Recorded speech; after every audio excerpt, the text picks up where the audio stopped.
Prior to use. Charging the battery. To charge the battery, plug the charger into an appropriate outlet before inserting the battery pack. Insert the battery pack into the charger, making sure that the battery pack is fully seated in the charger. The red charging light will blink repeatedly, indicating that the charging process has started. When charging is complete, the red light will illuminate on continuously. The battery pack is fully charged and may be used immediately or left in the charger. To remove the battery pack from the charger, push the battery release button on the battery pack as shown. It's important to note that to ensure maximum performance and life of lithium-ion battery packs, the battery should be charged fully before first use. For important charging notes, as well as maintenance and cleaning guidelines, please refer to the battery user manual included with the respirator. Battery connection module installation and removal. Insert the fully charged battery into the receiver module until it clicks into place. Mount the battery receiver module onto the user's belt or other suitable device. Observing the orientation shown, install the battery connector plug into the respirator until it fully clicks into place. Position the power cable to the wearer's back as shown, ensuring the cord does not obstruct the work area. Remove the battery connector plug by pushing lightly on the release area as shown. Visual inspection of breathing zone. Check the face seal for any damage.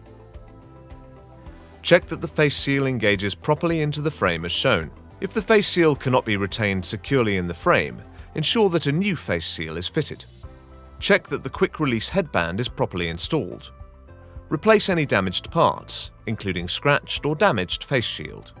Please refer to the maintenance section of this video for instructions on how to replace the face seal and face shield.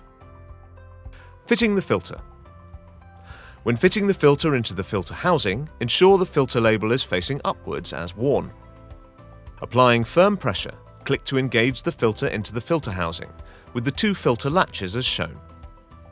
If a pre-filter is to be used, this should be positioned inside the filter housing prior to fitting the HEPA filter as shown. If a spark arrestor is to be used, ensure that this is fitted before the pre-filter as shown.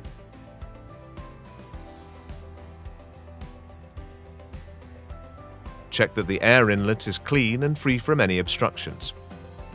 Switch on the respirator using the on-off switch as shown, noting the LED display. If the respirator is working correctly, the status indicator LED will illuminate green as shown. The respirator is then ready to use. If the status indicator LED illuminates red or fails to illuminate, please use the troubleshooting guide in the user instructions manual for further information. Low airflow indicator check. Before using the respirator, it's important to carry out the following low airflow indicator check. Ensure that the filter has been installed correctly. Switch the respirator on and ensure the LED indicator is showing green. Using your hand, block the airflow outlet as shown. If the respirator is working correctly, the fan will increase in speed. The LED indicator should then turn from green to red as shown.